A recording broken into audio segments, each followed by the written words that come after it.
सभी छात्रों को नमस्कार। मैं अभी आज आपको सावित्री नाटक के संबंध में पढ़ाने जा रहा हूँ। पिछले पीरियड या लास्ट पीरियड में मैंने सावित्री नाटक के संबंध में कुछ एक विचार तो बता दी है, प्रस्तावना भी बता दी है और लेखक या नाटककार के बारे में विवरण दिया है और 3 पृष्ठ का पाठ तो मैंने किया था। और यहाँ या इस नाटक में हमने देखा है प्रथम अंक के प्रथम दृश्य में यही परलोकी नामक एक चपरासी है। 11 बजे होने के बाद उस ऑफिस में वह टेबल क्लीन करने लगा है। अभी तक ऑफिस में कोई नहीं आए ही और उसके बाद एक व्यक्ति तो आता है, वह अकाल मृत्यु नामक एक व्यक्ति आता है और आकर वह काम करने में लगे नहीं रहा, साइन करता है और पान बीड़ा लाने के लिए परलोकी को कहता है। इस तरह कुछ समय के बाद वही एक व्यक्ति आता है, उसका नाम तो आदमी एक दिया है, एक आदमी तथा आदमी एक नामक व्यक्ति वही प्रवेश करता है और वह आकर उनको ऑफिस से काम करना था। तो कौन सा है? कालाकोट नामक बाबू साहब से उन्हें काम करना था, परंतु वह अभी तक नहीं आया है। तो उनसे बातें करता है। बातें करते समय वह कहता है, अर्थात अकाल मृत्यु तो कहता है तो आएगा, कल तो उनको कुछ बीमारी थी तो अभी आएगा या नहीं, इस तरह कुछ बातें करने लगता है। तो आदमी को कुछ गुस्सा भी आता है। गुस्सा आने के बाद कहता है इतना धांधली क्यों है, क्योंकि सरकार की ओर से जो वेतन है वह वेतन आप प्राप्त करते हैं तो सही ढंग से आपको काम कर लेना चाहिए। तो अंतिम वाक्य तो हमने देख लिया था। तो ये सभी धांधलियां होने लगी इस दफ्तर में, इस तरह आवाज उठाने लगता है वह आदमी एक। तो अकाल मृत्यु को भी क्रोध आता है, वह कहता है कैसी धांधलियां, कहीं आप पिए तो नहीं है, इस तरह वह आवाज देने लगता है। तब आदमी कहता है ये वाक्य, आदमी कहता है बिल्कुल नहीं, मैंने बिल्कुल नहीं पिया है, पूरे होशो हवास में मैं तो ठीक हूं, कुछ तो आम, आम, तबीयत बिगड़ी नहीं है, पूरे होशो हवास में है। ये तो बताएं एक आदमी जो अपने पूरे जीवन में पाखंड करता रहा, उसने इसके अलावा कुछ नहीं किया। तो वह कहता है इतना तो बता दीजिए, ನೀವು ಇಷ್ಟಾದ್ರೂ ಹೇಳಿ ಏನು, अपने जीवन में पूरी तरह से पाखंड, पाखंड तो दूर था, अन्याय अनाचार अपराध करता रहा, उसने इसके अलावा कुछ नहीं किया, जीवन पर्यंत वह अन्याय अपराध दूरता करता रहा, तो वह यही स्वर्गलोक में सुख भोग रहा है। तो अन्याय अपराध करने वाला इस स्वर्ग में सुख भोग रहा है, ऐसे कैसे उसके खाते में पुण्य कैसे पड़ गई? अर्थात जब उनको काम में एंट्री हुई है तब से वह अन्याय करता रहा है, ऐसे व्यक्ति भी इस लोक में कैसा सुख भोग रहा है? ये प्रश्न का उत्तर दो। कौन कहता है? आदमी ये। तब अकाल मृत्यु कहता है थोड़ा जोश में आकर, वो ऐसा है साहब, किसी नेक और ईमानदार आदमी के खाते के पुण्य निकलकर दूसरे खाते में नथी कर देते हैं। क्या करते हैं? किसी के जो खाते में पुण्य है वह पुण्य को लेकर अपने खाते में रख लेता है और इससे वह सुख प्राप्त कर लेता है। दांतों से जीभ काट कर ये मैं क्या कह गया, सर पेट में संभल कर नहीं, ये कैसे हो गया आश्चर्य, दरअसल आप जो कह रहे हैं किसी हड़बड़ी में यह गड़बड़ी हो गई होगी। तो उसने तो बता दिया है, परंतु आपने अपने संभल कर हो, अपनी गलती तो मालूम पड़ी, अथवा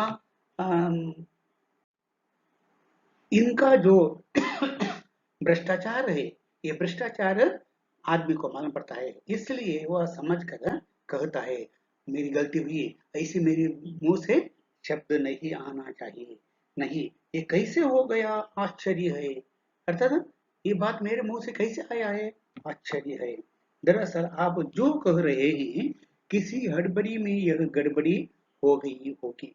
अर्थात जो बात बता दी है ना, उस गड़बड़ी में यह बात आई है। वरना पाप और पुण्य के हिसाब से नरक और स्वर्ग यही दिया जाता है। सच्ची बात बता दी है, परंतु वह अपना आपको वह संभालने लगा है। जो पाप करता है उनको पुण्य लोक, और जो पाप करता है उनको नरक, और अच्छा काम करने वाले को स्वर्ग दिया जाता है। आदमी, हड़बड़ी में गड़बड़ी, मुहावरा अच्छा है पर कैसे हड़बड़ी है, तो हड़बड़ी क्या है? अटक अटक कर बोलता है।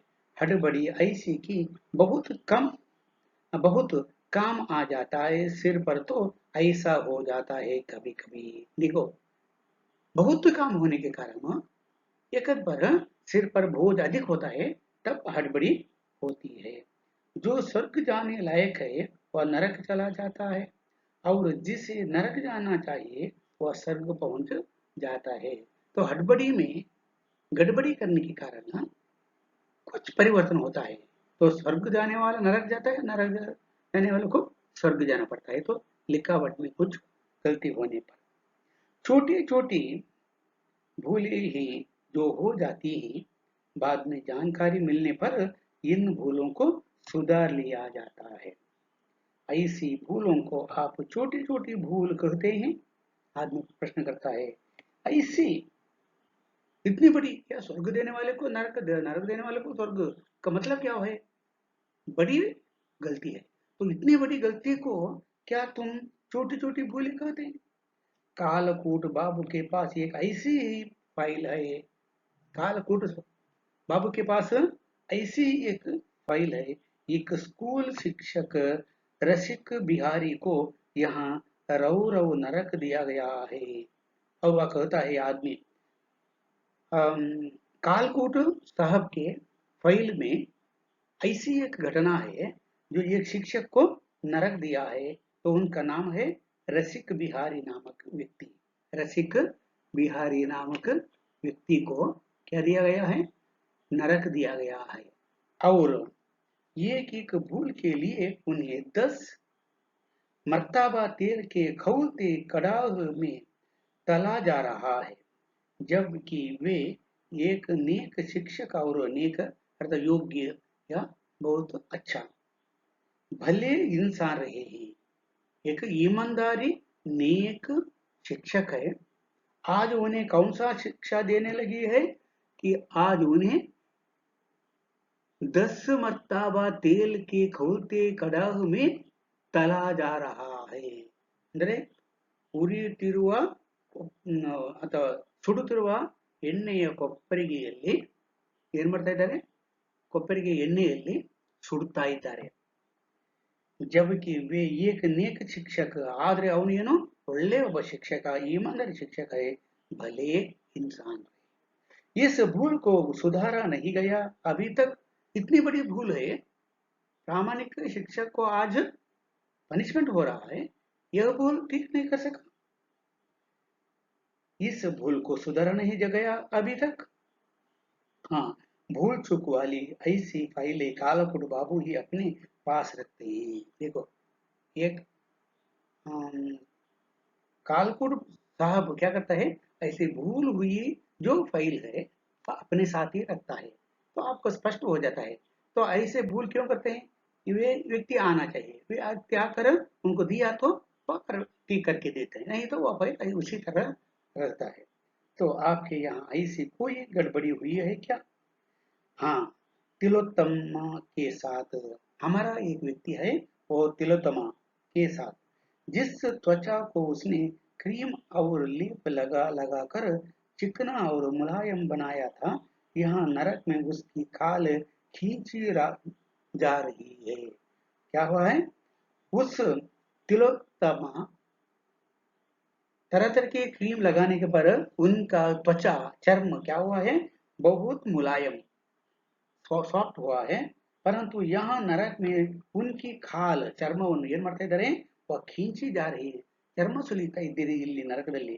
फिर उस पर नींबू और नमक चुपड़ा जा रहा है, ಚರ್ಮ ಸುಲಿದರ ಮೇಲೆ ಲಿಂಬು ಮತ್ತು नींबू और नमक ಉಪ್ಪನ್ನು सवरता इद्री. आह वह भरी और भद्र औरत, उस पर कितना जुल्म ढाया जा रहा है. बिल्कुल वह एक भली औरत है, परंतु उस पर कितना जुल्म पनिशमेंट ढाया जा रहा है. अकाल मृत्यु.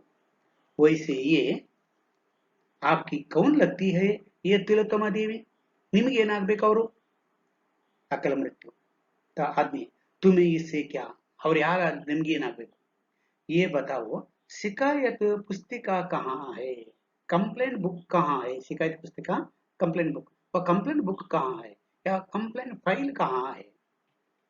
मैं एक शिकायत दर्ज कराना चाहता हूँ. ನಾನು ಒಂದು शिकायत कंप्लेंट ಕೊಡ್ಲಿಕ್ಕೆ ಬಯಸ್ತಾ ಇದ್ದೇನೆ कि इस दफ्तर के बाबू लोग कभी अपनी सीट पर नहीं मिलते हैं. ನಾನು ಒಂದು ಕಂಪ್ಲೇಂಟ್ ಮಾಡಬೇಕೆಂದೇನೆ. ಯಾವ ಕಂಪ್ಲೇಂಟ್? ಈ ಆಫೀಸ್ ನಲ್ಲಿ ಯಾರು ಅಧಿಕಾರಿಗಳು सीट ನಲ್ಲಿ ಇರುವುದಿಲ್ಲ, वह तो अपने सीट पर भी बैठते नहीं हैं. ये कंप्लेंट मैं करने आया हूँ. अकाल मृत्यु. दरअसल जिस बाबू के पास शिकायत पुस्तिका है वह आज छुट्टी पर है. देखो, शिकायत पुस्तिका जिनके पास है वह बाबू साहब भी छुट्टी है, और वह अपना चार्ज किसी को देकर नहीं जाता. ऐसी कोई ऑफिस होती है क्या? नहीं. देखो, ये एक दूसरे को इस तरह कॉम्प्रोमाइज करके जीवन बिताने लगी है. इसलिए कहता है वह कंप्लेंट बुक तो उनके पास है, वह नहीं आया है, और दूसरे को वह साथ वह नहीं देती. आदमी एक बड़ा चुतियापा दिखता है. इस दफ्तर में शिकायत पुस्तिका वाला बाबू छुट्टी पर है, अब शिकायत क्या लिखोगे? आदमी ये तो बाहर जाने को होता है, दरवाजे से भीतर आते आदमी दो से टकरा जाता है. तो एक बाहर जाते हैं, आदमी दूसरा यहीं प्रवेश करते हैं, एक दूसरे को टकरा जाते हैं. अहमक. एक आदमी दूसरे आदमी का नाम पुकारता है. अहमक जी, आपने मुझसे कुछ कहा? अगर आपका नाम मिस्टर अहमक नहीं है तो आपसे नहीं. अहमक तेरा नाम नहीं तो आपसे बातें नहीं. आदमी तो मेरा नाम अहमक तो नहीं, मृत प्राय प्रसाद है. मेरा नाम है मृत प्राय प्रसाद है. लोग जबरदस्ती परिचय निकालते हैं. आपको किससे मिलना है पहले से ही बताए देता हूं कि वे सीट पर नहीं होंगे. अर्थात अभी आदमी एक सॉरी अकाल मृत्यु आदमी दो से कहता है तुम्हें किससे मिलना है, यदि है या नहीं मैं तो बताता हूँ. महाकाल बाबू आज भी दफ्तर नहीं आए क्या? देखिए, अभी कालकोट भी नहीं आया है, महाकाल बाबू भी नहीं आया है. कहता है दफ्तर में वे आज नहीं आए हैं. कल उनकी छुट्टी की अर्जी आ गई थी. ನಿನ್ನೆ ಅವನು छुट्टी पत्र ಕೊಟ್ಟು ಹೋಗಿದ್ದಾನೆ. वे तो आज नहीं मिलेंगे. आप लगता है ज्योतिषी ही. बिना नाम पूछे ही आपने बता दिया कि महाकाल बाबू अपने सीट पर नहीं है. तो क्या क्या मालूम पड़ता है? तो इसके पहले उनको इनके बारे में मालूम है, तो महाकाल बाबू से ही बातें करने के लिए वह आया है. तो अकाल मृत्यु यह तो रोज का किस्सा है. ಪ್ರತಿಯೊಬ್ಬರು ಎಲ್ಲಿ ಬರ್ತಾರೆ, ಯಾರ ಯಾರ ಹತ್ರ ಮಾತಾಡೋಣ ನಮಗೆಲ್ಲ ಗೊತ್ತುಂಟು. ವಾಕ್ಯ प्रतिदिन का किस्सा, किस अर्थात कहानी. इसके लिए किसी ज्योतिष ज्ञान की आवश्यकता नहीं है. तो मालूम पड़ता है.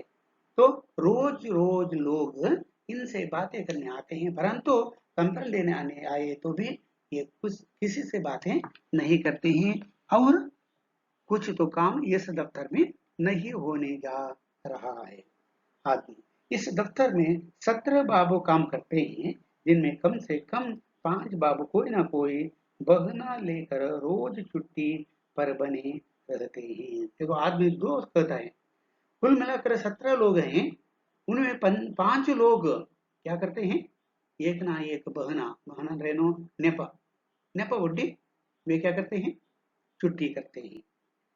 हलाहल बाबू प्रवेश करते हैं, इतने में हलाहल बाबू प्रवेश करते हैं, बिना इधर उधर देखे सीधे अपने सीट की ओर बढ़ जाते हैं। वे आदमी दो की बात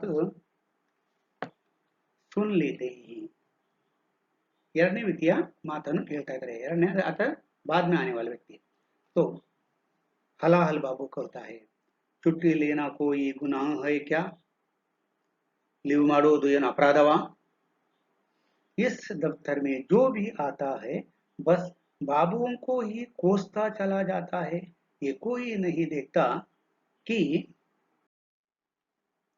एक एक बाबू के ऊपर काम का कितना बोझ लदा रहता है। तो कुछ काम नहीं किया तो क्या होता है, बोझ होता है। परंतु वह होता है, एक बाबू साहब को कितना काम करना पड़ता है, आपको मालूम है क्या। और ऊपर से चित्रगुप्त भगवान ಓವರ್ ಟೈಮ್ ಏಕದಮ್ ಬಂದ್ ಕಿಯೆ, ಮತ್ತು ಈ ಚಿತ್ರಗುಪ್ತನು ಏನು ಓವರ್ ಟೈಮ್ ಏಕದಮ್ ಬಂದ್ ಮಾಡಿಬಿಟ್ಟಿದ್ದಾನೆ, ಯಾಕೆ ಎಷ್ಟು ರೂಪಾಯಿ ಕೊಡಬೇಕಾಗ್ತದೆ, ಓಟಿ ಕೊಡಬೇಕಾಗ್ತದೆ. तो अब काम हो तो कहीं से हो, ಹೇಗೆ ಕೆಲಸ ಮಾಡ್ಲಿಕ್ಕೆ ಆಗ್ತದೆ, ಇಲ್ಲಿ ಎಷ್ಟು ಕೆಲಸ ಉಂಟು. चित्रगुप्त भगवान क्या करता है, ओवर टाइम काम करने को भी नहीं छोड़ता है, तो कैसे काम चलता है, इस तरह वह कहने लगा है हलाहल बाबू. तब आदमी दो कहता है, हाँ हाँ वो तो देख रहा हूँ, ಅದೆಲ್ಲ ನಾನು ನೋಡ್ತಾ ಇದ್ದೇನೆ. कितने कर्मठ हैं आप लोग, कितने कर्मठ लोग हैं ನನಗೆ ಗೊತ್ತುಂಟು, ನಾನು ಇದನ್ನೆಲ್ಲ ಬಂದು ನೋಡ್ತಾ ಇದ್ದೇನಲ್ಲ. ಅವರು दिन भर कोई बाबू काम नहीं करता, सारा काम बस ओवर टाइम के लिए खिसकता रहता है. देख लीजिए, अपने टाइम में वे काम नहीं करते हैं, ओवर टाइम में भी खिसकते हैं. तो ओवर टाइम आपको मालूम है ना क्या है, अर्थात उनको निगदित टाइम रहता है. तो समझ लीजिए, सुबह 9 बजे से 5 बजे तक काम करना है, वो अपना ड्यूटी टाइम है. तो 5 बजे से बाद में भी कुछ काम करना पड़ेगा, तो उसे ओवर टाइम करते हैं, ओटी करते हैं. तो उनके लिए अधिक वेतन देना पड़ता है. इसलिए क्या करते हैं, उनको अपने समय में भी वेतन मिलता है और ओटी का संभव ये सैलरी भी मिलती है. इसलिए कहता है आदमी दो, तो ओवर टाइम के लिए वे खिसकते जाते हैं. और फाइलें कभी खुलती नहीं, बड़े अपने काम के अवसर पर फाइलें भी खुलती नहीं, किसी कागज का पता नहीं चलता. यहाँ ಯಾವುದೇ ಒಂದು ಅಡ್ರೆಸ್ ಇಲ್ಲಿ ಗೊತ್ತಾಗುವುದಿಲ್ಲ. पान लिए परलोकी भीतर आता है, अकल मृत्यु बाबू की टेबल पर पान का बीड़ा रख देता है. आदमी दो का अंतिम वाक्य वह सुन लेता है. परलोकी, अब कोई क्या बताए कि इस दफ्तर में फाइलें क्यों नहीं खुलती, ये जो फाइलें हैं ना तिलिस्मी की तरह है, इनको खोलने का इल्म है. हंसता है. अकल मृत्यु, चुप, तुम्हें शर्म नहीं आती परलोकी, इस दफ्तर के मुलाजिम होकर इसी दफ्तर की बुराई पर बुराई झंडे चले जा रहे हो. परलोकी, ये लो, इसमें बुराई क्या है, ಇದರಲ್ಲಿ ತಪ್ಪುಂಟು, हम तो अपने दफ्तर के काम करने की सिर्फ बता रहे थे. ठीक है, अगर आपको बुरा लगता है तो आगे से ध्यान रखेंगे. पान ले आए हैं. अकल मृत्यु बाबू पान के बीड़ा उठाकर टेबल की दराज में डाल लेते हैं. तभी 3-4 बाबू थोक में प्रवेश करते हैं. देखिए, इतना होने के बाद 2-3-4 बाबू साहब ऑफिस को काम के लिए आए हैं. बाबू थोक में प्रवेश करते हैं. थोक में अर्थ क्या है, एक ही बार ಒಂದೇ ಸಲ ಎಲ್ಲರೂ ಪ್ರವೇಶ ಮಾಡ್ತಾರೆ. होलसेल ಅಂತ ಏನು ಹೇಳ್ತಾರೆ ಆ ರೀತಿ. वे एक दूसरे का अभिवादन झेलते अपने अपने सीटों पर विराजमान हो जाते हैं. नमस्कार करते हैं और वे अपने अपने सीट पर जाकर बैठते हैं. अकल मृत्यु, महाकाल बाबू से क्या काम है आपको. अकल मृत्यु दूसरे आदमी से प्रश्न करता है. तो आदमी तो उन्होंने मेरे पिताजी को गिद्ध योनि पकड़ा दी है। करते क्या थे आपके पिताजी? सूदखोरी का धंधा। सूदखोरी ಅಂದ್ರೆ ಬಡ್ಡಿಯ ವ್ಯಾಪಾರವನ್ನು ಮಾಡ್ತಾ ಇದ್ರು. ಅವನು ಗಿದ್ದು ಯೋನಿ ಅಂದ್ರೆ ಗಿಡುಗ ಸಂಜ್ಞಾವನ್ನು ಕೊಟ್ಟಿದ್ದಾನೆ. तब तो ठीक ही योनि मिली है आपके पिताजी को। वहां धरती पर जिंदा आदमी की बोटी नोचते थे, अब मरे हुए की नोचेंगे। क्या है? जीवित रहते ही वे जिंदा रहते ही लोगों के बोटी नोचते रहे, मरे हुए आज नोचने लगे ही आदमी को। पिता से पूछना तो चाहिए था, उन्होंने इसके लिए अर्जी दी होगी। उन्होंने ऐसी कोई अर्जी नहीं दी है। अकल संस्कार तो उनके किसी शुभ चिंतक ने उनके नाम पर ऐसी अर्जी लगा दी होगी। शुभ चिंतक ने ಒಳ್ಳೆದನ್ನು ಬಯಸುವವರು ಯಾರಾದರೂ ಕೊಟ್ಟಿರಬಹುದಾ? यह धांधली है, मैं मुकदमा करूंगा। ಇದು ದೊಡ್ಡ ದಾಂಧಲಿ ಆಗ್ತಾ ಉಂಟು, ಇದರ ನಾನು ಕೇಸ್ ಮಾಡ್ತೇನೆ, मुकदमा केस कर दूंगा। अवश्य करिए। किसी ने रोका है क्या? पर मुकदमा करेंगे कहाँ? ಎಲ್ಲಿ ನೀವು ಕೇಸ್ ಮಾಡ್ತೀವಿ? यहीं और कहाँ? पर वकील कहाँ मिलेंगे आपको? वे तो सब नरक भोग रहे हैं। देख लीजिए, यही तो आपको आजकल के वकील साहब के बारे में व्यंग्य है। वे कहते हैं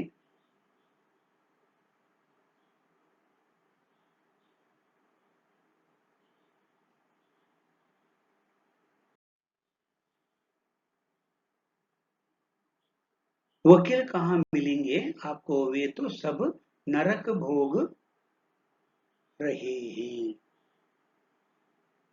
तो यही वकीलों पर उसने व्यंग्य किया है। क्या व्यंग्य किया है? वकील साहब को स्वर्ग नहीं मिलता है। तो न्याय को अन्याय, अन्याय को न्याय के रूप में परिवर्तन करने वाले वे लोग ही। इस तरह वह व्यंग्य करता है अकाल मृत्यु। इसलिए आज ये स्वर्ग में नहीं है, वे सभी नरक में रहे हैं। इस पर सभी बाबू हंस पड़ते हैं। आदमी तो खिसिया जाता है। अतः खिसिया अतः एक तरह की हंसी है, खिसिया जाता है। इस पर सभी बाबू हंस पड़ते हैं। तो आदमी तो बड़ा अजब दफ्तर है, अजब विचित्र दफ्तर है, टिटोली करते ही बाहर चला जाता है। इतने में हलाल बाबू कहने लगा, ऑफिस में आकर सांस भी नहीं ले पाते कि साले सिर पर सवार हो जाते हैं। देखो, उन्हें भी अभी गालियां सुनाने लगा। क्या कहता है? ऑफिस में आकर सांस भी नहीं ले पाते, सांस लेने के लिए नहीं छोड़ते ही बताता है या पौध लगाता है। बिल्कुल क्या है, अभी कम से कम 12 भी अधिक होगा, क्यों 11 के लिए अभी परलोक के आया है, उसके बाद अभी इतने लोग आए हैं, बाद में आया है हलाल। तो अभी वो कहता है सांस लेने के लिए भी नहीं जोड़ते ही और साले सिर पर सवार हो जाते ही और चला गया। मुकदमा करेगा मुंह एक बूढ़ा आदमी जिसकी कमर समकोण पर झुकी है, एक लाठी के सहारे भीतर आता है। समकोण क्या है? इसी तरह हुआ है। क्या? इसी तरह हुआ है, अर्थात इतना बूढ़ा है, लाठी देखता हुआ आया है। हर एक टेबल के सामने खड़े होकर वह बाबुओं को गौर से देखता आगे बढ़ता जाता है। एक टेबल के सामने वह ज्यादा देर तक खड़ा रहता है, जैसे पहचान लिया हो। एक टेबल के पास खड़ा है। तो बूढ़ा आदमी कहता है, गोलक बाबू हो ना? गोलक बाबू है क्या? आज मिले हो अपनी सीट पर, महीने भर से चक्कर काट रहा हूँ। देख लीजिए, अभी महीने भर से कम आपको मालूम पड़ रहा है सारे सरकारी दफ्तरों में कौन कौन सी परिस्थिति है। इस परिस्थिति को देखते समय समाज में आता है। एक महीना से वह चक्कर काटता रहा है, ಒಂದು ತಿಂಗಳಿಂದ ಬರುವುದು ಹೋಗುವುದು ಬರುವುದು, परंतु वो बाबू साहब नहीं मिलता। कौन? गोलोक बाबू साहब। और सीट पर मिलते ही नहीं थे। सौभाग्य से आज मिल गए। सौभाग्यದಿಂದ ये वो तो शिक्षिता है। बोलो, क्या काम है मुझसे? काम की बात करो, फालतू की झिक झिक मुझे पसंद नहीं। व्यर्थ बात नहीं, आपको जो काम होना चाहिए वह तो मुझे बता दो। बूढ़ा आदमी, लो अब हमारा काम भी भूल गए, कमाल। देखो, मेरा काम ही भूल गया है, वह कमाल, अद्भुत। इसमें कमाल क्या है? भूल जाना कोई कमाल है क्या? भूल जाना कोई कमाल है क्या? क्या कमाल है? कहकर अभी गोलोक क्या करने लगा है? अम,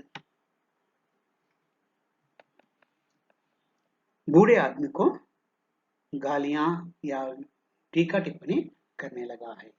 तो कुल मिलाकर आज हमने कितना विषय सुना है। तो आदमी एक के लिए वे बातें करने के लिए तैयार नहीं है, और वह तो जाते समय आदमी दो आया है, और वह भी आज यहाँ काम करने करवाने आया है। तो जो अच्छे काम करने वाले लोग हैं, शिक्षक वगैरह, उनको आजकल नरक दिया गया है, और स्वर्ग में नालायक लोग आज स्वर्ग में काम करने लगे हैं। और तीसरा एक आदमी आने लगा है, बूढ़ा आदमी। आज 1 महीना से वह आता जाता रहा है, परंतु बाबू साहब, कौन सा गोलोक बाबू साहब, मिलता नहीं था। आज आया है, परंतु ईमानदारी से काम करने के लिए भी तैयार नहीं है। वह आवाज उठाने लगा है, इनसे, बूढ़ा आदमी। तो बूढ़ा आदमी इतना है कि अम, लाठी टेका हुआ आया है, परंतु ईमानदारी से उन्हें तो काम करवाना चाहिए, परंतु गोलोक वहीं भी आवाज उठाने लगा है। इस तरह उस ऑफिस में कोई ईमानदारी नहीं दिखाई पड़ रही है। देखेंगे अगले पीरियड में और क्या कौन सी परिस्थिति है इस ऑफिस में, देखेंगे। आज यहीं मैं पाठ समाप्त कर लेता हूँ। आप घर में ही बैठिए और अपने स्वास्थ्य के बारे में ध्यान दीजिए। मैं समझता हूँ आप अच्छे हैं, घर में ही बैठे रहे हैं, और कुछ दिनों तक आप इसी तरह अपना व्यवहार करते जाइए।